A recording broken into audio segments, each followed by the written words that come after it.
2019, rural Ontario. You think you've hacked the system. Small pension, cheap acreage, a used RV, a stack of solar panels, and you're done with rent, hydro bills, and HOA nonsense.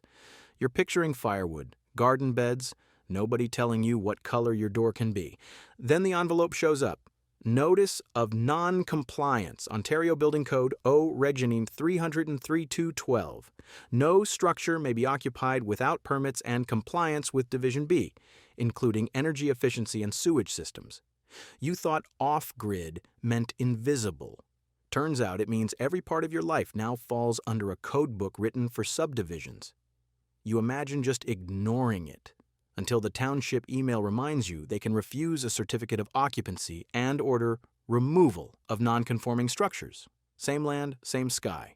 Whole new owner, the regulation stack. This is what nobody tells you when they sell the off-grid fantasy. 5 provinces, 5 different ways they're making damn sure you stay plugged in. You start with the image everyone knows. Half the Canadian map basically blank. By 2023, almost 70% of Canadians are crammed within 100 kilometers of the U.S. border, while huge chunks of Ontario, Saskatchewan, Alberta, BC, and Quebec sit essentially empty. You're freedom-minded. You look at that map and think cheap land, wood heat, solar, a well, and you're out of the system. You build the fantasy in vivid detail, buy 5 to 10 acres of bush or pasture, throw up a small cabin, composting toilet, a couple of panels, and you're done. No landlord, no condo board, no city inspector. Then you learn that even that tiny cabin is a building under every provincial construction code. Ontario's building code under O. Regimer 332-112 defines houses and small buildings as Part 9, with energy, structural, plumbing, and sewage requirements. You assume land equals autonomy. The codes assume your cabin is a mini subdivision house, and they treat you accordingly. They call it ensuring minimum standards. Translation: your simple life starts under the same rulebook as a McMansion, and if you think that sounds abstract, by the time we hit 2020 in rural Ontario, that fantasy cabin comes with a price tag you can't ignore. Now zoom in, 2020 rural Ontario. A retiree on CPP and OAS buys a $60,000 lot. He sketches a 400-square-foot cabin with rainwater catchment, a compost toilet, a 12V solar setup. He thinks keeping it off-grid keeps it off the radar. Then the building department explains that anything used as a dwelling must meet the Ontario Building Code, including energy efficiency rules derived from NBC Section 936 and Ontario's own supplementary standards, SB 10 and SB 12. The impossible math: development charges plus building and sewage permits run $5,000 to $12,000. Engineered septic, because compost toilets aren't accepted, adds another $20,000 or more. Energy-efficient envelope upgrades, insulation, windows, air sealing, tack on $10,000 to $15,000 beyond his basic plan. On a $120,000 total build budget, $35,000 to $45,000 vanishes before he gets a roof. He's not trying to cheat safety. He's trying to live smaller, but the rules are written for bigger, pricier houses. And here's the motif that keeps coming back. He's told he cannot legally occupy the cabin until the inspector issues a certificate of occupancy. You're probably thinking, I'll just build anyway and keep my head down. Let me tell you what happens when a neighbor complains or the satellite imagery flags your build. The file says application incomplete, missing engineered drawings. Translation: no professional stamp, no legal home. And if Ontario buries you in paperwork, British Columbia goes one better. They turn green building into a performance test you can't afford to pass. Shift to 2017-2025. British Columbia, home of the eco-fantasy. Rainforests, micro-hydro. Tiny homes in the woods. BC brands itself as climate leadership and green innovation. Then you meet the BC Energy Step Code, enacted as a regulation amendment to the BC Building Code in 2017, creating a performance-based path for new buildings. In plain language, local governments can require builders to hit specific steps, performance targets for energy use and air tightness. To show compliance, you need energy modeling and blower door tests before occupancy. A representative couple near Nelson in 2021 wants a 700 square foot off-grid house. Modest pension, doing most of the work themselves. The municipality requires step code compliance. That means energy modeling plus consultant fees of $4,000 to $8,000 and upgraded windows, insulation, and systems adding $15,000 to $25,000. Their low-budget self-built house just became a construction project that assumes developer-level cash. You thought net zero meant less dependence on the system. Here, it means more dependence on professionals who bill by the hour. The policy document calls it Market Transformation to Net Zero Ready Buildings by 2032. Translation: hire experts or stay an illegal squatter on your own land. They sell you wilderness freedom on the brochure. Behind the scenes, the building codes are already waiting for you at the property line. Now anchor in 2019-2024, Ontario, the province of orderly growth and safe housing stock. Origembr 33212 and its 2012 and 2022 amendments push Ontario-specific requirements for energy efficiency in Part 9 housing and small buildings, with supplemental standards SB 10 and SB 12 for energy conservation. A composite case in 2022 near Muskoka. A 62-year-old woman buys a treed lot, plans a 350 square foot off-grid cabin with the composting toilet and small solar array. The township tells her full building and sewage permits, engineered septic or approved alternative, compliance with energy standards and development charges. Permits plus development charges, $8,000 to $15,000. Engineered septic system, $18,000 to $25,000. Energy efficient envelope upgrades, $10,000 to $15,000. She's on less than $2,000 a month watching compliance consume years of savings.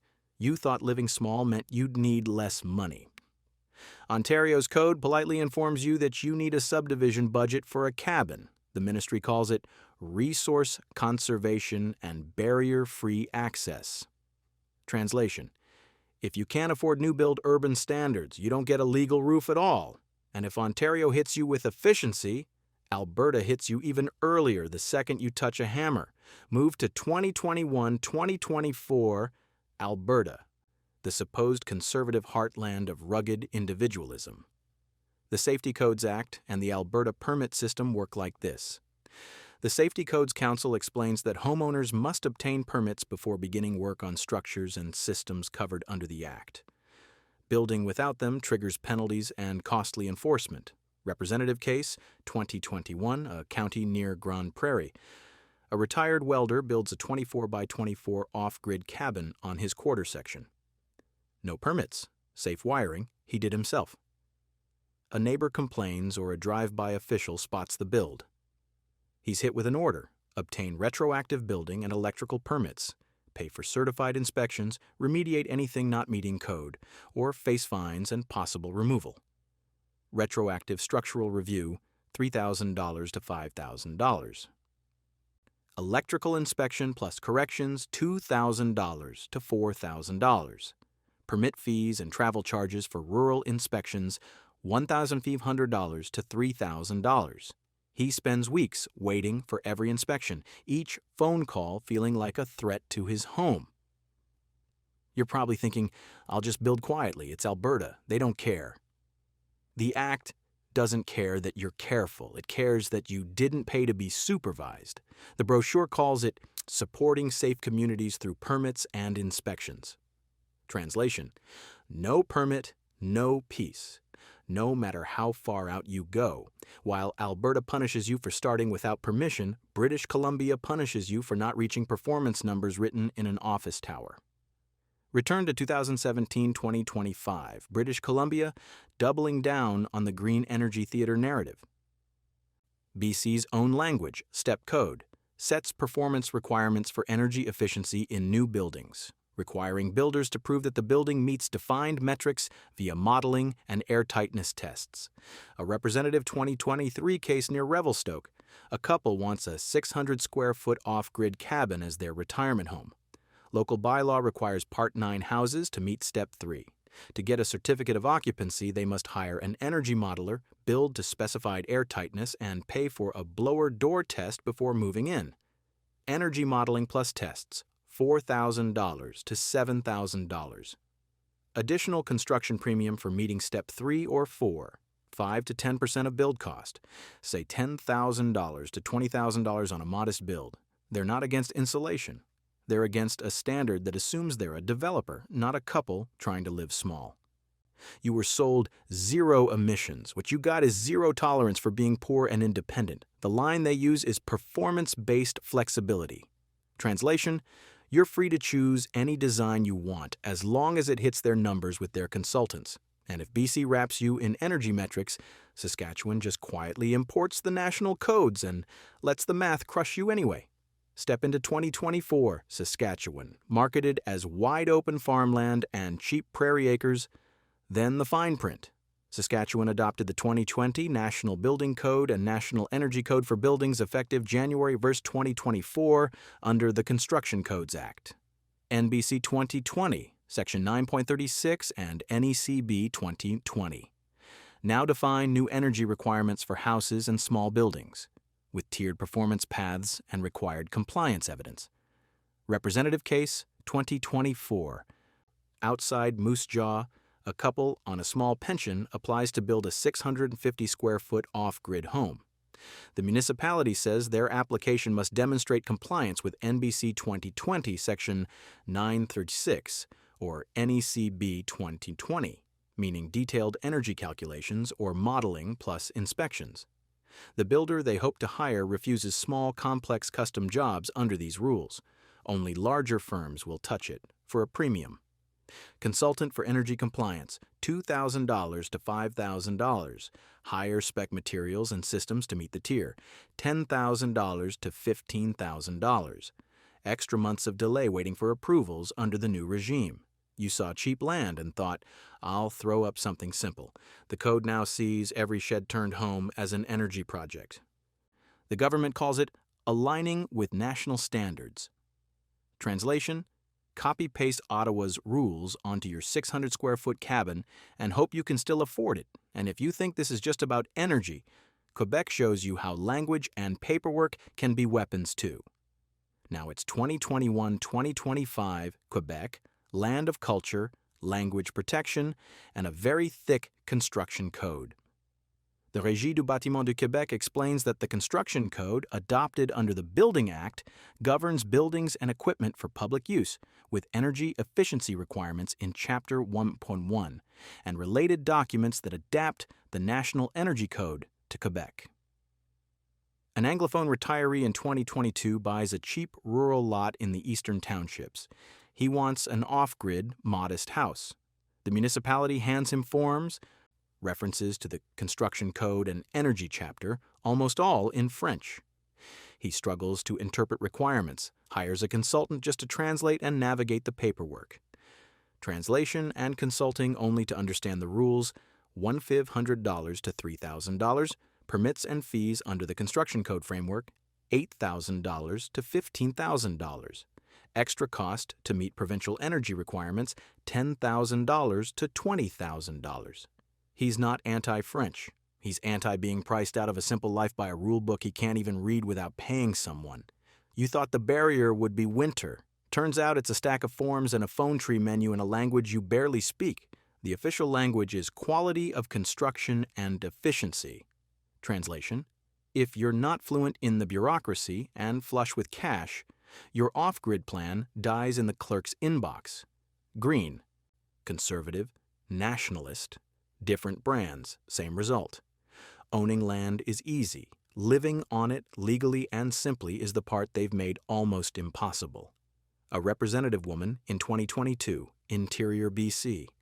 She spends years saving for a serious off-grid solar system, panels, batteries, inverter, all installed carefully. She applies for a certificate of occupancy. The building officials tell her to sign off. They want documentation proving the system meets electrical code and, depending on the local bylaw, that the house's overall energy performance hits the required step. She thought no wires from the utility meant freedom. Instead, her own wires trigger more scrutiny.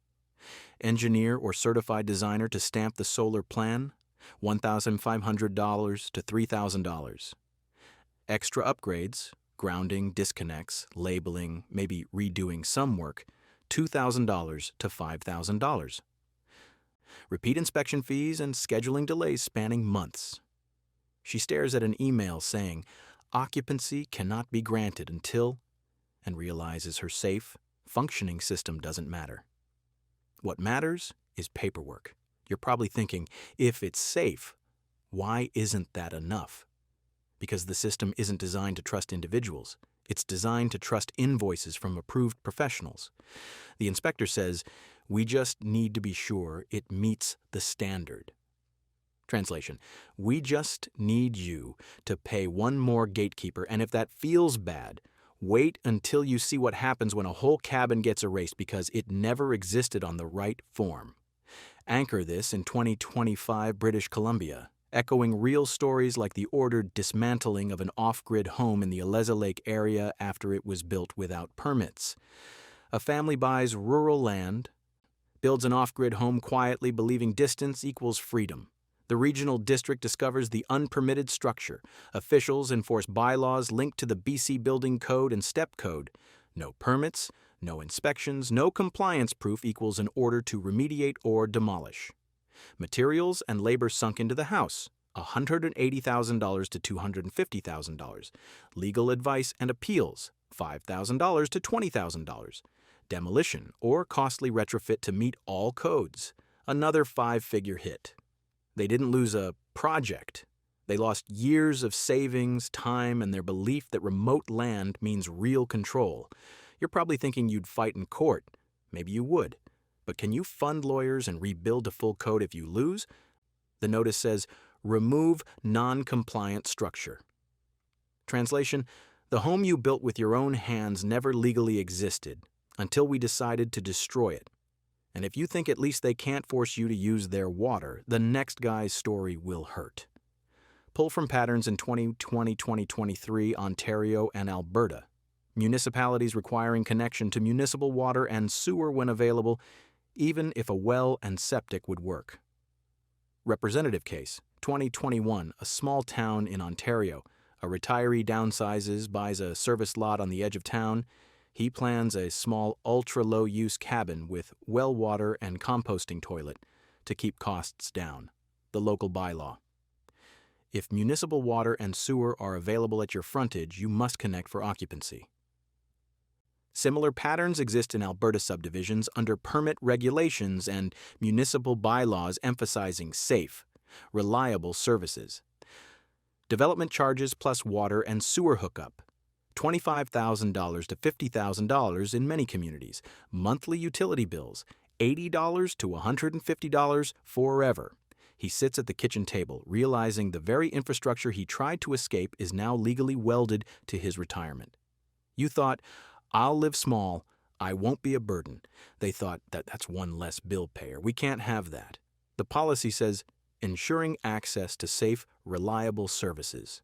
Translation, we're making damn sure you stay a paying node on this network. At this point, it's not about left or right, green or pro-business, it's about one simple fact. The system cannot afford people who genuinely live outside of it. Walk back through the timeline. 2017. BC launches the Energy Step Code under Climate Leadership. 2019-2024, provinces' role in NBC 936 and NECB 2020, tightening energy and performance standards across the country. Alberta's Safety Codes Act continues to require permits, inspections, and penalties for non-compliance. No exceptions for small builds, no exceptions for pensioners, no exceptions for people who just want to be left alone. Municipalities from Muskoka to small Saskatchewan RMs apply these rules via bylaws, permits, and development charges that stack up regardless of your income or intentions. The core thesis, utilities want captive customers. Municipalities want development charges and tax base. Provinces want climate leadership bragging rights and standardized housing stock they can regulate, assess, and tax. Off-grid retirees on small pensions don't fit this model. They're not customers, they're not revenue, they're anomalies the system is designed to absorb or eliminate. This isn't cartoon evil. It's a system that treats you as a revenue source and a risk to be managed, never as an adult who can choose to live with less. The certificate of occupancy motif comes back. It started as a petty piece of paper. Now it's the lever that decides whether your home is recognized or erased, whether you're a homeowner or a squatter on land you legally purchased. The phrase they all use is modernization of the building code. Translation: making sure your only legal retirement plan is to stay plugged into their infrastructure, paying their fees forever. You thought the grid was wires and pipes, electricity and water, something you could opt out of by buying land far enough from town. But there's another grid: permits, inspections, professional seals, energy models, language rules, occupancy certificates. This grid doesn't run on copper or plastic. It runs on paper and it reaches everywhere. Ontario's off-grid memo redefines your solar as code-triggering electrical facilities. BC's performance code requires tests and models before you can legally move in. Alberta's Safety Codes Act makes almost any unpermitted structure a legal landmine waiting to detonate. Saskatchewan wraps small builds in big building energy rules drafted for commercial developers. Quebec's language and code bureaucracy quietly shuts out anyone who can't navigate it in French with professional help. 10 worst Canadian towns to retire on a small pension? The worst places aren't ugly or dangerous. They're beautiful rural municipalities where the regulatory and economic math makes simple, off-grid retirement a legal fantasy. Places with lakes and forests and lots that look like freedom until you read the bylaws. A retiree sits at a small kitchen table, inside a permitted grid-tied house he never wanted, staring at a stack of code printouts and past-due utility bills. The wood stove he dreamed about is in a cabin that was never built. The freedom he imagined died in a permit office. You thought buying land meant freedom. Now you know better. The grid isn't just electrical, it's legal, it's economic, it's ideological, and it's making damn sure you stay plugged in. If you want more uncomfortable breakdowns like this, not the sanitized retirement advice they feed you, subscribe. Start asking better questions about the codes they swear are for your safety.